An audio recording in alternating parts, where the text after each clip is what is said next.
Gentlemen, the Bucs get the walk-off overtime win against the Bills. One of the most hyped teams entering this season is now on the verge of collapsing.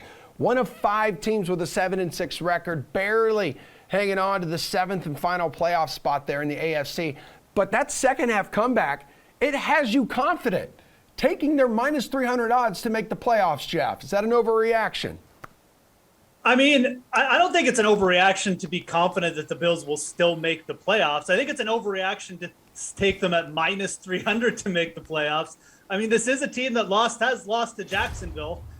So we know that, like, the Bills aren't the dominant force that they were last year. And really, I don't know how shocked we should be. I mean, the Bills were a young team. You know, they're coming off like an almost dream season where they made this huge jump. And it's always hard to follow up on those years. So at the same time, like, I think the Bills will make the playoffs. I just don't want to bet it at minus 300. You're correct in saying I think that the comeback, the fact that the Bills were able to score some points against the tough Buccaneers defense, I think that will give them confidence going forward. But man, like, this is a dogfight they're in now. I mean, there are multiple teams who, if they get hot and the Bills put up one more stinker loss, this team is done. So for this year anyways, no, I wouldn't take this bet, but I still would.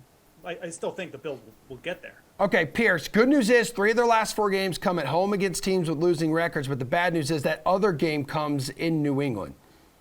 That's fine. 3-1 will be good enough. They could possibly go 4-0 as well. It's only really an overreaction if you thought this was an elite top-tier team. And we talked about this the last couple of weeks. This defense was highly overrated because they played an easy schedule. They were able to get up on teams by several touchdown scores, and then they made their opponents play one-dimensionally, and they won those games. In games that they had to play close and had to defend against the pass and the run, well, they've lost all of those games. This defense is just not as good as people thought.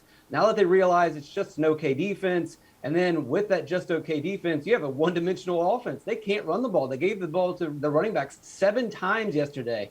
Now with their schedule, they're probably going to be able to make that work. But come January and February, if you don't have a run game and you have a defense that's borderline suspect, I mean, Josh Allen's going to have to be just run completely hot and perfect, and I don't see that happening. Yeah, and Jules, Pearce makes a good point here. I mean, Allen's in a walking boot now, too. He hasn't been consistent. The running game's disappeared, and the defense has lacked a bite at times despite the strength overall. Yeah, look, the Bills aren't as good as we thought they were coming into the year, or as they were early in the year when they were winning these games. They had a really soft schedule, and eventually some bad teams snuck up on them. The prime example being not scoring a touchdown and losing to the Jacksonville Jaguars. So it's a high, and they can also win in Kansas City on Sunday Night Football, although that was when the Chiefs were still kind of getting things together. So this is about as low floor, high ceiling of a team as you could ask for. Like, they could come undone and miss the playoffs. They could conceivably win the AFC. I don't think they will. But yeah, the bottom line is, I'm like Geoff said, they're minus 300 to make the playoffs. Yes, I think they're going to make the playoffs. No, I'm not confident enough to lay minus 300. There's really nothing you can bet for the Bills right now in the futures market. I don't want to bet them to miss the playoffs either. The division with that loss, big game coming up for the Patriots on Saturday night in Indy, but the division is going to be really tough for Buffalo to get, especially with that last game being in Foxborough. So I'm just passing on everything Bills. All right, so then now you have the Ravens as well, guys. The Ravens have fallen behind the Pats, the Titans, and the Chiefs, who are all 9-4 after Week 14. And so they lost to the Browns, right, without Lamar Jackson. And the Bengals failed to capitalize on it by losing to the 49ers in overtime. The Ravens still lead the division, yes, and remain favorites, yes, to win it at plus 165. But since we're overreacting here, the injuries are just too much to overcome. And Baltimore will miss the playoffs, Pearce. Is that an overreaction? No, I've been saying this for weeks. And, I think now people are probably coming along to my side that this isn't an overreaction anymore. It really, if you look at the beginning of the season, they lost an offensive lineman coming in. They lost their 2-star running backs and also lost Ingram coming in. And, they win a couple nail biters and get these lucky wins at the beginning of the season, and it misleads people, and people think that, oh, well, this Ravens team is good. Well, regression has come. It's come hard. And on top of that, yeah, they've got even more injuries. So even before the latest, slate of injuries, they weren't a very good team. They've got a pretty tough schedule moving forward. In their defense, though, there aren't very many good teams in the AFC. Suddenly the Titans are now back into the conversation after a really unremarkable win yesterday against Jacksonville for being one of the better teams in the AFC. I don't like this Baltimore team. They could easily go 0-4 to close the season. Yeah, they really could. I'm looking at their schedule now here, Jules. Ravens have 2 brutal home games left against elite NFC opponents. That's going to be the Packers and the Rams. They also have to try to avenge that home loss to Cincinnati and a road loss to Pittsburgh here. So is it an overreaction in your eyes to say that the Ravens could just miss the playoffs? I mean, at where we are now, they certainly could miss it. And they have a really tough schedule remaining. And of course, there's a reason it's off the board right now. Lamar Jackson didn't return with an ankle injury on Sunday, which if it's Tyler Huntley down the stretch going against 2 playoff contenders, divisional playoff contenders in the AFC, and 2 NFC contenders to win the entire conference, it's probably not going to go very well. So, yeah, I'll go against everything Ravens right now, especially with Jackson's status. I think the better bet for this division that is on the board, you can get Cleveland at even money just to make the playoffs. We're not even talking division. So they're 6-point favorites at home on Saturday against the Raiders. They have a similar schedule to close things out to Baltimore in the games after that. But that includes either overtaking Baltimore for the division or just getting one of those wild card spots. I think the Browns to kind of rally late at even money to make the playoffs is the way to go. I mean, Geoff, 2-2, maybe looking like the best case finishing scenario for Baltimore, a 10-7 final record here. Yeah, absolute best case, man. I mean, probably no Lamar Jackson next week versus the Packers. That's a loss. Yeah, I think it really comes down to the week after that. The Ravens season is going to be on the line in week 16 against the Bengals. I mean, I think that's it, because after the Bengals, they play the Rams. And then they got the Steelers at home to finish off. That's fine. But if you go 0-3 versus the Packers, Bengals, and Rams, I mean, that's probably it. And the Bengals will also obviously have them twice for the division. So I think it's all going to come down to that game, because I don't see them eking out next week, especially even if Lamar plays, not going to be 100%. Pearce and I have said this about the Ravens all year. They are a team getting by with the special abilities of one player, well, 2 players, Justin Tucker and Lamar Jackson. And now Lamar Jackson isn't going to be at 100% down the stretch. This is a team you fade 100%. I'd wait and as soon as that thing gets back on the board to make the playoffs, I'd personally be betting it the other way. Okay, let's go over to the Chiefs now. The Chiefs at the blowout victory, second one in 3-4 weeks against the Raiders, and have quietly won 6 straight games. The boys are buzzing again in Kansas City. All right, you love their plus 225 odds to win the conference and get the number 1 seed at plus 175, Julian. It is a good time to back Kansas City in the futures market. You're not getting as good a price as you were when this hot streak started, but we also kind of needed to see what we've seen from them to get that confidence. They deserve to be favored over the Patriots. The Patriots are on a great run. They've gotten fortunate along the way, and they have a couple of tough games coming up at Indy on Saturday night, and then the divisional game against Buffalo. So Kansas City's got a big game as well, favored Thursday night in LA. But just kind of go back to the preseason expectation. Like, the Patriots are peaking right now. They're a little higher than we thought they would be. They're going to be a playoff threat, but probably not the favorite in the AFC. Mahomes, just because of a bad start to the season with 5 brand new offensive linemen, got overlooked a little bit.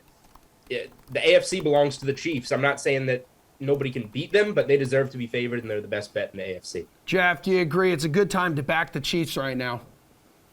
No, I don't really want to back the Chiefs right now. They're just too low. I think Julian's right. Like, the time to do it was like 2 or 3 weeks ago. Look, the Chiefs are clearly playing better, but let's just hold back a little bit. They've beaten the Packers without Aaron Rodgers. They've beaten the Raiders twice, and they beat the Broncos.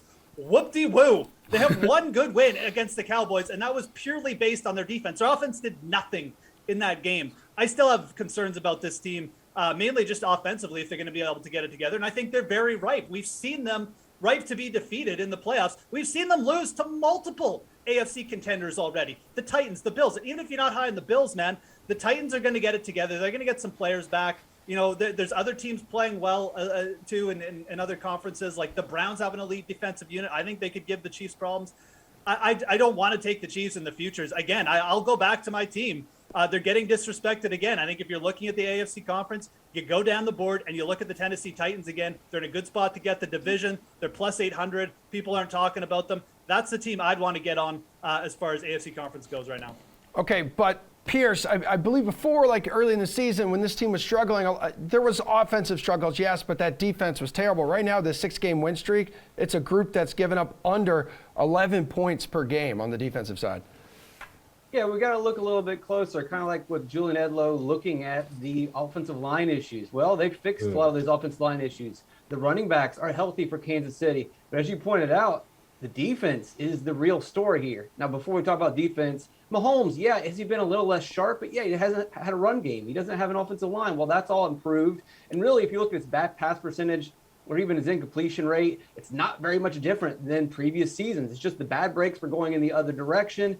And the bigger issue, though, is this defense has held teams to single digits in the last 3 games. Last 6 games, they've held opponents to 17 or fewer. You can go back even further, 13 points to Washington. Yes, they gave up 27 to Tennessee, but in that game, the offense was absolutely terrible. You look closer, and you'll see that Derrick Henry only had 86 yards on 29 carries in that game. This Kansas City defense is for real, and Geoff is completely disrespecting this defense. Like, how can you overlook that? If Kansas City's defense is playing well, they're a Super Bowl favorite. Geoff? They're already the favorites, though. They're the favorite. They can't get any more favoriter because they're the So I just don't want to. Well, I don't, guys. We got to look out. We got to look out for the Lions here. Let's be honest. Oh my God! Stop that! Stop that! Do not get Pearce all fired up on the Lions right now. The Chargers, guys. The Chargers do host the Chiefs on Thursday night with a chance to sweep KC in the season series and assume first place in the AFC West. LA is plus 200 for the division, plus 1,000 for the conference here. What's your interest level in those bets, Geoff? It's pretty low. I mean, look, the Chargers they're a cool team. Like, people like to like them. They got nice uniforms. They got a quarterback who's cool looking. I mean, he's out there slinging it. He's got long hair. He fits in with the LA lifestyle. Oh, yeah. But, like, realistically, this team is a little like more like material than it is substance behind it. I mean, their big signature win is beating the Chiefs when the Chiefs were terrible like earlier in the year. I mean, it's not that impressive what they've done this year. Their offense is definitely could get hot, and they could end up like winning a shootout at some point in the playoffs. But I don't want to bet this team to win like 3 games in the playoffs. I just don't think the defense is going to hold up. You can run the ball on the Chargers, and I mean we've seen their offense make some mistakes. So they're a nice team. It's a nice story. I think the Chargers will keep building, but like for this year, I'm not really interested in their futures at all. Okay, and then Pearce, they're also minus 140 for a wild card seed, minus 500 to make the playoffs. Geoff's infatuation with the Chargers is making me a little bit uncomfortable. They should probably get a room, but yeah, they're gonna be fine. It's just them or Denver. Both we can count out the Raiders. The Raiders they lost their they lost their head coach, an offensive-minded coach. They lost their best receiver. Their tight end hasn't played in weeks. So right off the Raiders, it comes down to Denver and the Chargers. They play each other head to head. They both are going to lose to Kansas City. They'll both win against the Raiders. And then you look at the remaining game, and the Denver gets Cincinnati, whereas the Chargers get Houston. So it's a clear advantage. And I agree with everything that Geoff said. The Chargers look like a cool, fun team, but it's a cool, fun team's awesome if you're collecting trading cards. If you're trying to win football games, it's a different story. You sound so defeated when you have to admit that you agree with Geoff on something. Oh, I know. It's horrible, isn't it? He's like, yeah, I kind of agree with Geoff. 5 years I've been dealing with this, at least. Jules Herbert continues to play like a potential MVP here, and the Bolts gained a bit of breathing room on other potential wild card entries on Sunday. Yeah, the Chargers are fine. They should make the playoffs. They should be one of the wild card teams. I said on the sweat that they weren't a bad bet to miss the playoffs a couple weeks ago before that Bengals game. I thought they were going to lose. Now Jamar Chase catches that ball. Joe Mixon doesn't have a fumble 6. Maybe that game goes a little different, but the Chargers are in a good spot now to get a wild card team. They're not winning the division. One of the bigger future bets I wrote up in my best bets article during the season was right before the Dallas game. Kansas City was a pick'em against the field in the division. They were minus 110 to win the AFC West. That was, we just talked about times to bounce on Kansas City in the futures market. That wasn't a long-term future, but division, yeah, that was the time. So I think Kansas City is going to get revenge on Thursday Night Football. I think it'll be a pro-Chiefs crowd probably. And the way the Chiefs are playing defense right now, short answer is give me the Chiefs on Thursday night and give me the Chiefs in the division. Chargers very likely to get a wild card spot. Yeah, they're 3 of their last 4 games here. So Chiefs, Broncos, Raiders. They got 3 division games to go. They got the Texans squeezing there as well. Pearce, were you the ones who were calling the Chargers a fraud like a couple weeks ago too, right? I call everybody a fraud. Yeah, that's true. That is your go-to. Like That's the Lions. That's the Lions. The Lions are the only team that's for real. Non-fraud. Absolutely. Pierce is to fraud as Steve Buchanan is to coward. All right, the wild card race in the NFC is an absolute gong show here, dudes. There's a 5-way tie for the final spot with 2 other teams 1 game back of that crowd. Saints, Vikings, Falcons all get a Week 14 win to improve to 6-7. Eagles were on a bye. Washington falling to 6-7. Whose odds do you like here to make the playoffs, Pierce? Give me the Eagles. They had the bye week to prepare for Washington, and not only are they going to face Washington, they're going to play Washington twice in the next 3 weeks. It gives them almost a whole month to prepare specifically for Washington. You win both these games, you leapfrog Washington, you have the tiebreaker. Looks pretty good. Washington's dealing with a bunch of injuries.